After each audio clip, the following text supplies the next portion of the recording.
Oh, compañero de carretera, déjame contarte algo que he aprendido en todos estos años de asfalto. Hay momentos en que necesitamos detenernos, apagar el motor y mirar hacia atrás. No por miedo, sino porque hay historias que deben contarse, ¿sabes?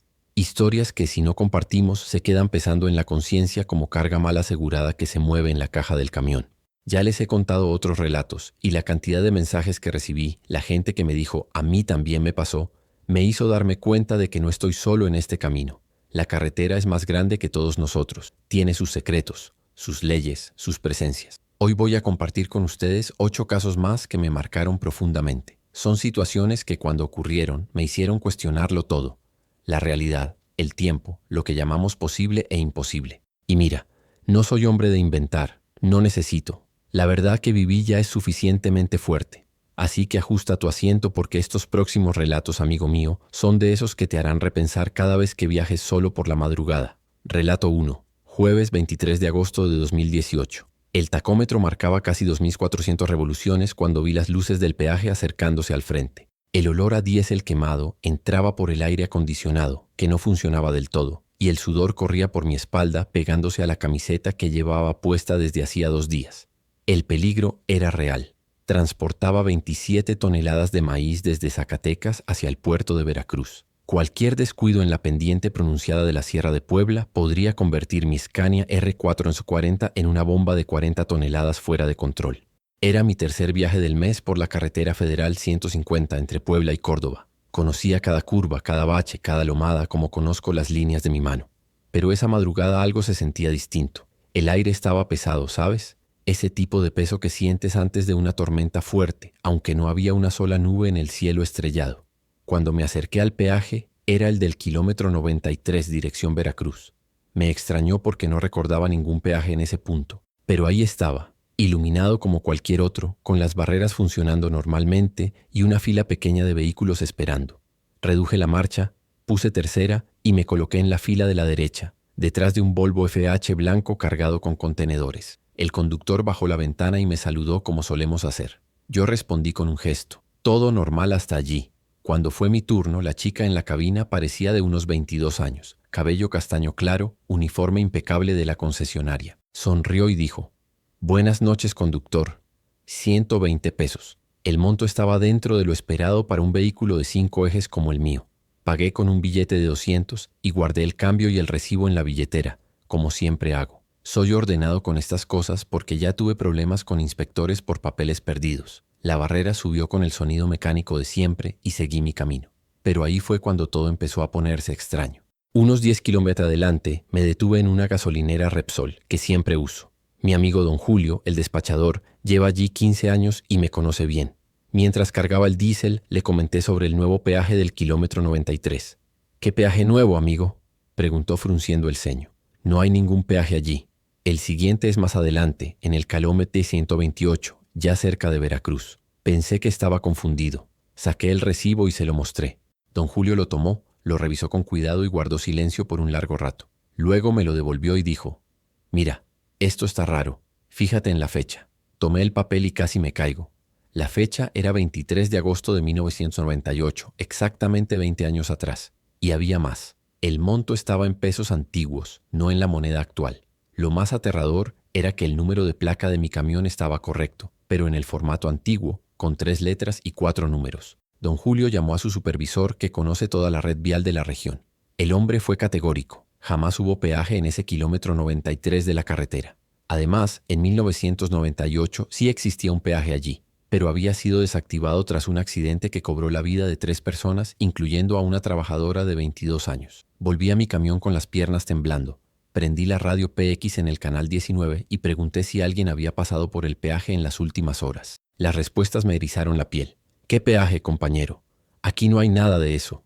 Al día siguiente, regresando, pasé por el mismo lugar. Solo un terreno abandonado con maleza y un letrero viejo caído que decía: «Peaje Sierra Verde, desactivado 1998». El recibo que pagué aquella madrugada aún está en mi billetera. Se lo he mostrado a varias personas, incluso a un gestor que trabaja con documentos desde hace 30 años. Me aseguró que el papel es auténtico, con marca de agua y todo, pero me dijo algo que me heló la sangre. Ese tipo de papel no se fabrica desde 1999. Aprendí ese día que la carretera guarda memorias que a veces se manifiestan para los vivos. Tal vez esa chica sigue allí haciendo su trabajo, sin saber que el tiempo pasó.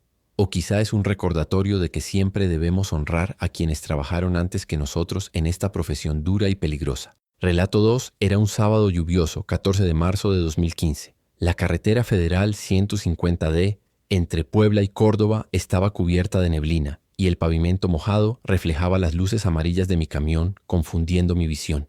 Transportaba rollos de acero de 20 toneladas hacia una empresa metalúrgica en Veracruz. La noche estaba demasiado silenciosa, de ese tipo de silencio que te hace escuchar el motor como si respirara por sí mismo. A unos 70 kilómetros antes de llegar a Córdoba, sentí un escalofrío extraño. Una sombra cruzó la carretera justo frente a mis luces altas. Reduje la velocidad de inmediato, pero al mirar por el espejo retrovisor no había nada. Nada más que la neblina y el reflejo de mi propio camión. 5 minutos después noté algo que me heló la sangre. La sombra volvió, pero esta vez parecía humana. Una mujer vestida de blanco, con el cabello largo y empapado por la lluvia, caminaba por el acotamiento mirándome fijamente. Intenté esquivarla. Toqué la bocina, pero simplemente desapareció entre la neblina, sin dejar rastro. Llegué a la ciudad con las manos temblando. Hablé con compañeros camioneros sobre lo sucedido, y todos confirmaron historias similares en ese tramo. Conductores que juraban haber visto a una mujer de blanco caminando de noche, desapareciendo entre la neblina como si nunca hubiera existido. Desde entonces, cada vez que paso por ese tramo de noche, reduzco la velocidad y presto atención a cualquier sombra. Aprendí que no todas las presencias necesitan explicación racional. Algunas simplemente están ahí para recordarnos la vulnerabilidad humana en la carretera. Relato 3. Era la madrugada del 29 de octubre de 2017. Conducía por la carretera federal 180 en el tramo entre Veracruz y Poza Rica, transportando sacos de cemento hacia una planta de construcción en la ciudad. La carretera estaba prácticamente vacía. Apenas se veía algún automóvil lejano, y el aire nocturno traía consigo un olor húmedo, mezcla de asfalto mojado y tierra recién lavada por la lluvia de la tarde anterior. El radio CB-PX chispeaba constantemente, cortando las comunicaciones con interferencias agudas que hacían difícil entender cualquier mensaje. Había algo en el ambiente que no lograba identificar, un peso silencioso casi tangible, como si la propia carretera respirara a mi alrededor. Al pasar el kilómetro 112, noté un auto detenido en la orilla de la carretera. Era un Nissan Sentra negro, con las luces de emergencia parpadeando intermitentemente, iluminando de manera fantasmal el pavimento húmedo. Reducí la velocidad y me detuve a unos metros, dispuesto a ofrecer ayuda, pero algo me hizo dudar. Cuando me acerqué, no había nadie dentro del vehículo. El auto estaba cerrado, la llave aún en el contacto y la puerta del conductor entreabierta apenas unos centímetros. Un aroma penetrante de perfume dulce, demasiado intenso y casi enfermizo, flotaba en el aire. Miré a mi alrededor. La carretera estaba desierta. Solo el eco lejano de un camión pasando y el murmullo del viento entre los árboles. Decidí no tocar el auto y reanudé mi viaje, con la sensación de que algo me seguía. A unos 5 kilómetros más adelante, en el kilómetro 118, el mismo auto volvió a aparecer, exactamente igual, pero ahora con la puerta del pasajero entreabierta, como si invitara a mirar dentro. El corazón me empezó a latir con fuerza. El PX chispeaba aún más, con un ruido irregular, como si alguien más tratara de comunicarse conmigo desde otra dimensión. Pasé despacio sin mirar directamente hacia el interior y pude ver sobre el asiento del conductor una flor blanca, recién colocada, como si alguien hubiera dejado un mensaje silencioso para mí. Pero no había nadie alrededor, ni un alma. Cuando finalmente llegué a Poza Rica, con las manos temblorosas y la respiración acelerada, conté lo sucedido a otros camioneros locales en el paradero habitual. Todos conocían historias similares sobre el auto que se mueve solo en ese tramo de la carretera, un fenómeno que siempre aparecía para conductores solitarios en la madrugada. Algunos decían que era un espíritu protector, otros que era un aviso de muerte cercana, y otros simplemente negaban poder explicarlo.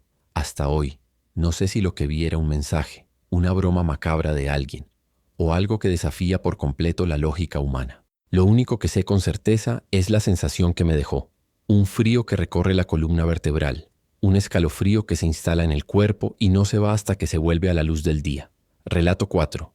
Era octubre de 2019.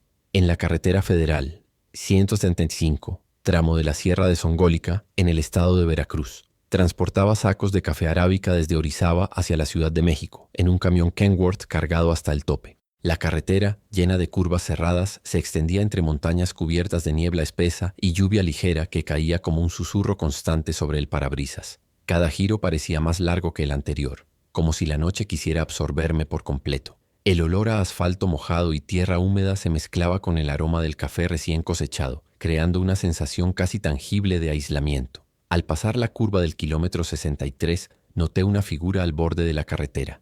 Era un hombre, de complexión delgada, con ropa rasgada y sucia, que levantaba la mano como pidiendo aventón. Normalmente nunca me detengo, pero algo en su presencia me hizo dudar. Sus ojos, grandes y penetrantes, parecían brillar con una luz propia, casi sobrenatural, y me hicieron sentir una mezcla de curiosidad y miedo que se extendió por todo mi cuerpo. Su semblante era abatido, cargado de tristeza, pero había una intensidad imposible de ignorar. Le hice la señal de que podía subir, y por un instante vi cómo se preparaba para acercarse al camión. Pero en un parpadeo desapareció. No corrió, no se escondió, simplemente se evaporó como si fuera humo. Miré por los espejos retrovisores varias veces, pero no quedaba rastro alguno. El corazón me latía con fuerza y un escalofrío recorrió mi espalda. Intenté racionalizar lo sucedido, repitiéndome que la lluvia, la niebla o la fatiga podían haberme jugado una mala pasada, pero algo en mi interior sabía que eso no era todo.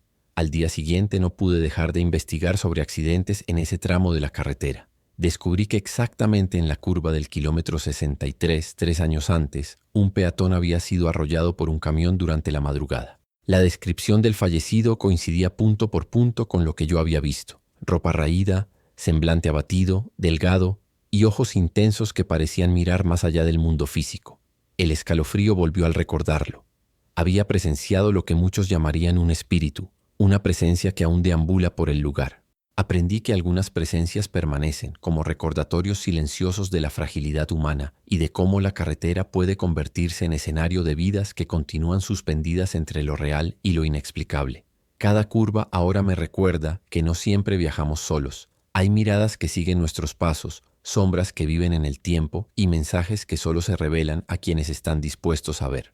Relato 5. Era 11 de diciembre de 2020, en la carretera federal 190, tramo entre Oaxaca y Tehuantepec, en el estado de Oaxaca, México. Transportaba carne congelada desde un frigorífico en Oaxaca hasta un restaurante industrial en Tehuantepec. La noche era fría, con un cielo despejado que dejaba ver un manto de estrellas parpadeando entre la neblina ligera de la sierra. El silencio era pesado, casi tangible, como si la carretera hubiera absorbido todos los sonidos, dejando únicamente el rugido constante del motor de mi camión Freightliner y el crujido del hielo en la carga. Al acercarme al puente sobre el río Tehuantepec, un escalofrío recorrió mi columna. Noté algo extraño, reflejos de luz que no provenían de ningún vehículo. Instintivamente miré por el espejo retrovisor y por un instante distinguí figuras sentadas a los lados del puente. Sombras humanas que parecían observar atentamente cómo mi camión pasaba. Sus siluetas eran borrosas, pero sus ojos sentí que me atravesaban fijos y penetrantes, como si evaluaran cada movimiento que hacía. Quedé paralizado por unos segundos, con las manos firmes sobre el volante, respirando entrecortadamente. Cada segundo parecía eternidad mientras mi camión avanzaba lentamente sobre la estructura metálica. Cuando finalmente crucé el puente y miré por el retrovisor, no había nadie.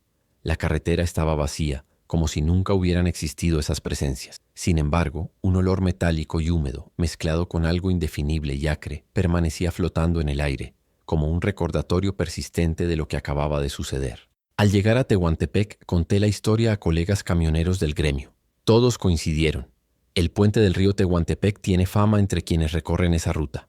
Viejos relatos hablan de sombras que se sientan a mirar a los viajeros, voces susurrantes que parecen salir de la nada y figuras que desaparecen sin dejar rastro. Algunos afirman que estas presencias pertenecen a trabajadores fallecidos en accidentes. Otros dicen que son almas atrapadas entre la tierra y el río, esperando ser vistas por alguien lo suficientemente atento. Desde aquella noche, cada vez que me acerco al puente, reduzco la velocidad y llevo el PX encendido, aunque sé que no servirá para hablar con ellos. Aprendí que en ciertas noches la carretera no pertenece únicamente a los vivos y que el mundo que percibimos es mucho más fino y extraño de lo que estamos dispuestos a aceptar.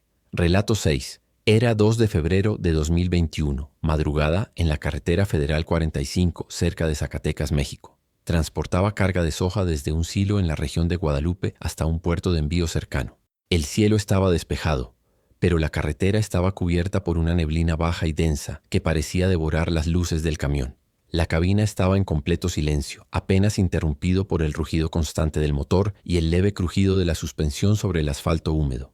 Al aproximarme a una curva cerrada en la sierra, noté una luz tenue a un costado de la carretera, temblando como un farol antiguo.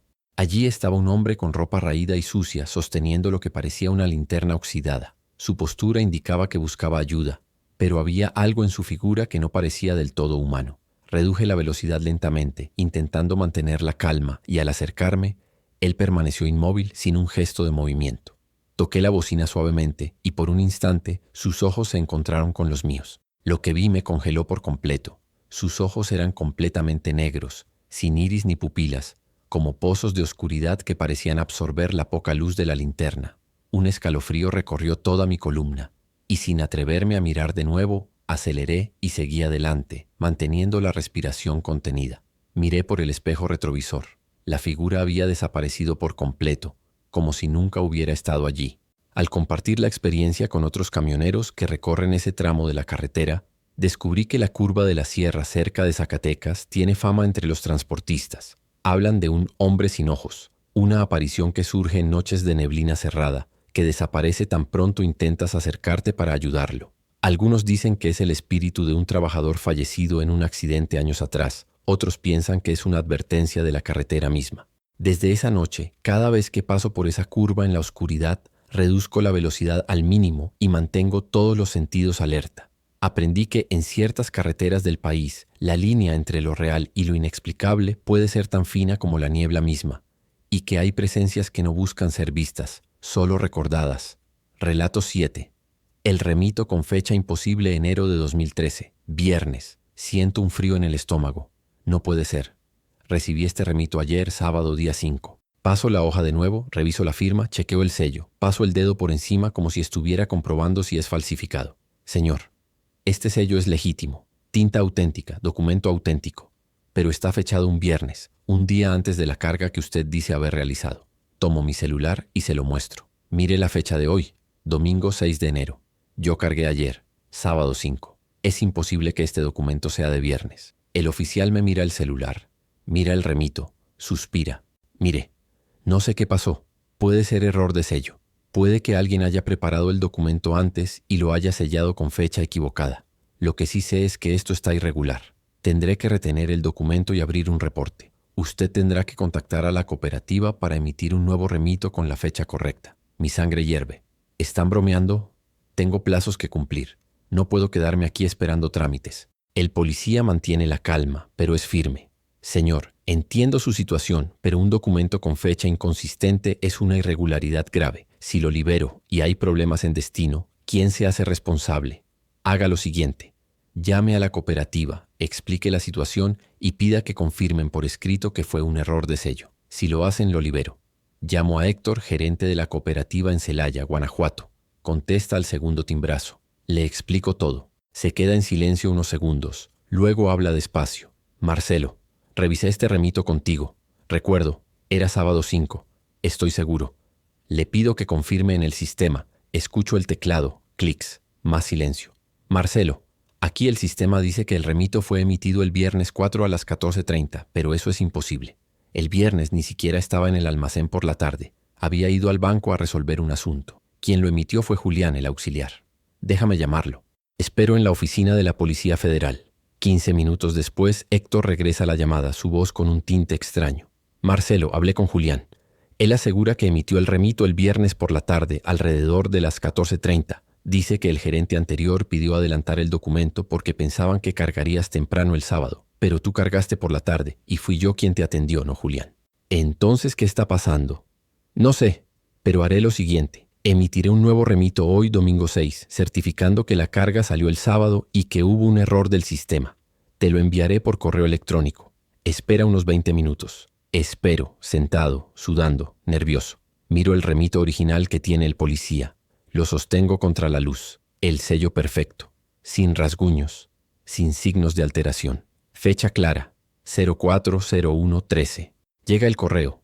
Nuevo remito emitido 06/01, domingo. Firmado digitalmente por Héctor con explicación de error sistémico del documento anterior. El policía acepta y me libera. Retomo la ruta, pero la cabeza no deja de pensar. Llego a Manzanillo el martes 8 de enero a las 14:20 dentro del plazo. Entrego la carga. El inspector del puerto revisa el remito nuevo. Le pregunto si ha visto algo similar. Aquí en este puerto ya he visto de todo. Remitos con fecha futura, cargas desaparecidas del sistema, contenedores que aparecen en 2 lugares al mismo tiempo. Hay cosas que no tienen explicación. Solo las aceptamos y seguimos. 3 meses después, en abril, regreso a Celaya. Voy a la cooperativa y busco a Julián. Me recibe algo incómodo. Le cuento la historia. Él mueve la cabeza. Recuerdo ese remito. De hecho, recuerdo que el viernes 4 estaba organizando los documentos de la semana siguiente y tuve un pensamiento raro. Debo adelantar el remito de Marcelo. No sé de dónde salió, pero lo imprimí, lo sellé y lo archivé. El sábado, cuando Héctor te atendió, debió tomar el remito que había dejado listo sin darse cuenta de la fecha. Error mío. Error suyo. O quizás hay algo más. La verdad es que ese remito tenía fecha anterior a la carga. Desde el punto de vista lógico, imposible. A menos que el tiempo no sea tan lineal como creemos. A menos que en algún nivel el futuro ya esté escrito. Y a veces por un error, por una falla en la Matrix, vemos un fragmento de ese futuro filtrándose al presente. Guardo el remito original hasta hoy, plastificado junto con el nuevo. 2 documentos, misma carga, fechas diferentes. Uno emitido antes de que la carga existiera. La carretera me enseñó que hay cosas que la lógica no alcanza, que el tiempo a veces se enreda y que todo puede estar sucediendo al mismo tiempo, mientras solo percibimos pedazos, página por página, como leyendo un libro sin saber que el final ya está escrito. Y lo que más me estremece, en ese remito original, emitido el 4, la fecha de entrega prevista era martes 8. Y entregué exactamente el martes 8, como si el documento supiera antes que yo que cumpliría el plazo. Si trabajas con carga, con documentos, ¿lo has notado? Fechas que no coinciden, documentos que aparecen antes del hecho. Comenta. Quiero saber si no soy el único que vive estas anomalías del tiempo. Relato 8. La carretera entre mundos. Domingo 11 de octubre de 2020, 01:15 de la madrugada. Carretera Federal 175 km 42, tramo entre Oaxaca de Juárez y Santa María Huatulco, Oaxaca. Camión Iveco Stralis, carga de madera certificada. 15 toneladas de troncos de caoba. Noche sin luna. Neblina baja. De esas que parecen algodón sobre el suelo. Faros en posición baja. Velocidad reducida. 80 km/h eche máximo. Llevaba 2 horas sin cruzarme con ningún vehículo. Carretera desierta como suele ser a esas horas, atravesando selva y montañas. Radio se ve encendido pero silencio absoluto. Ni siquiera estática. Silencio extraño. Siempre hay alguien transmitiendo aunque sea de madrugada. Sintonizo una estación FM, música regional mexicana, bajo el volumen apenas para no sentirme en el vacío. CUM 732. La música se corta. Ruido estático. Luego, una voz. No es locución ni propaganda. Una voz femenina cantando, pero no un canto normal. Melodía extraña, arrastrada, palabras que no logro identificar. Parece latín antiguo o un idioma olvidado. Canto gregoriano mezclado con ritmos tribales, percusión como tambores lejanos. Cambio de estación. La misma música. Cambio otra vez. Igual. Apago la radio. La música sigue. No proviene del radio. Está dentro de la cabina, flotando en el aire. Freno, me detengo en el acotamiento. Apago el motor. Silencio, la música cesa. Enciendo de nuevo. Regresa, saliendo del panel del radio apagado. Intento usar el celular. Sin señal ni una barra. Extraño, siempre hay cobertura aquí. Sigo conduciendo. La música sigue suave, presente. No da miedo, da extrañeza.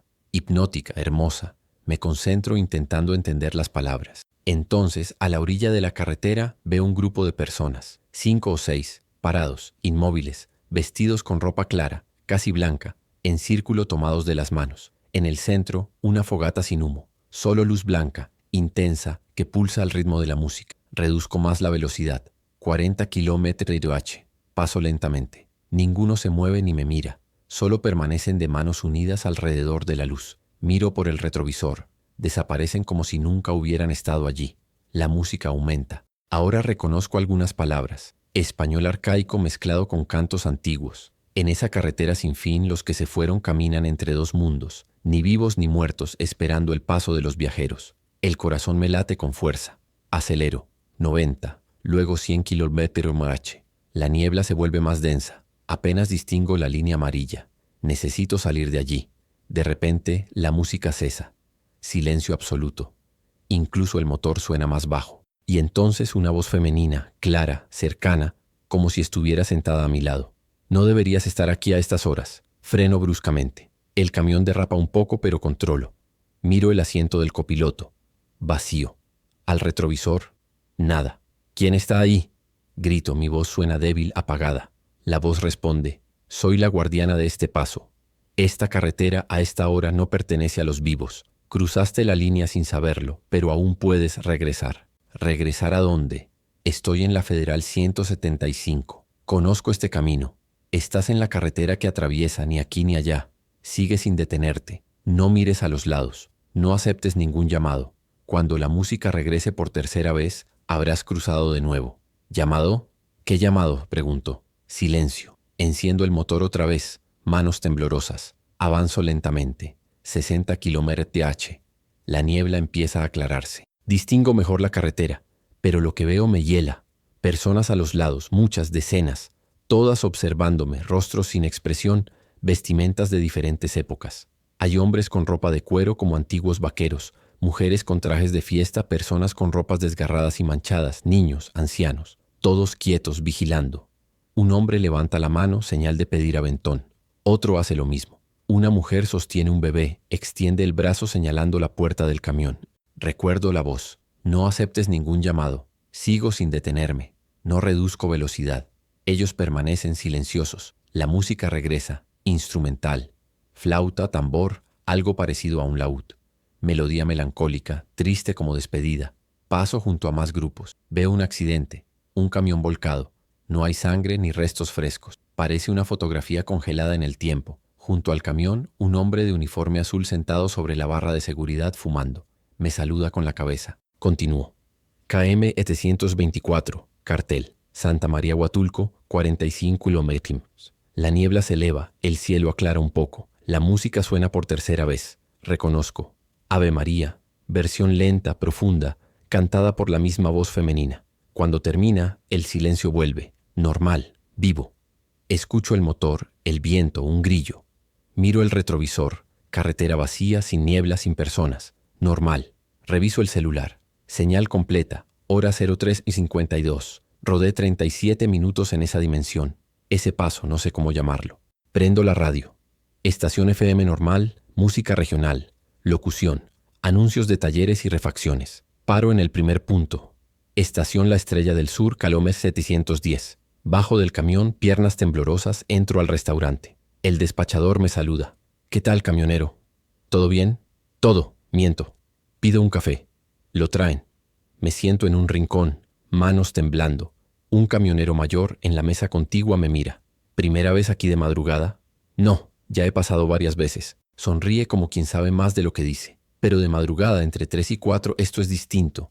La carretera cambia, no es para cualquiera. ¿Viste, verdad? No respondo. Él sigue. Esta Federal 175, especialmente entre Oaxaca de Juárez y Huatulco, es muy antigua. Antes de carretera era camino indígena. Antes pasaje espiritual. Los chamanes usaban este sendero para guiar a los muertos. Quien transita sin protección, sin rezar, puede cruzar sin querer y ver lo que no debería. Toma un sorbo de café. Quien cruza regresa. Si respeta las reglas. Si acepta el llamado, se queda. ¿Tú lo aceptaste?, pregunto. No. Regresé. Pero ahora llevas la marca. Quien ve una vez puede volver a ver. Por eso debes protegerte. Oración, rosario, amuleto, lo que tu fe permita. La carretera te conoce y puede llamarte otra vez. Salgo media hora después. Sol asomando, todo normal. Entrego la carga en Huatulco a las 09:30 sin problemas. Vuelvo a casa 4 días después, pero aquella noche me cambió. Comencé a llevar un rosario en el retrovisor. Empecé a rezar antes de cada viaje, no por miedo, sino por respeto. La carretera no es solo asfalto y kilómetros. Es portal, frontera. En ciertas horas, ciertos lugares, la frontera se vuelve delgada y se puede cruzar sin darse cuenta. Un mes después vuelvo a pasar por el mismo tramo, misma hora, 3 a.m. Esta vez rezo antes, pido protección y permiso. ¿Qué ocurre? Nada. Camino normal, niebla leve, sin música, sin personas. Diferencia. Estaba preparado, protegido. La carretera respeta a quien la respeta. Investigación posterior. Entre 1970 y 1990, más de 200 accidentes fatales en ese tramo, muchos inexplicables.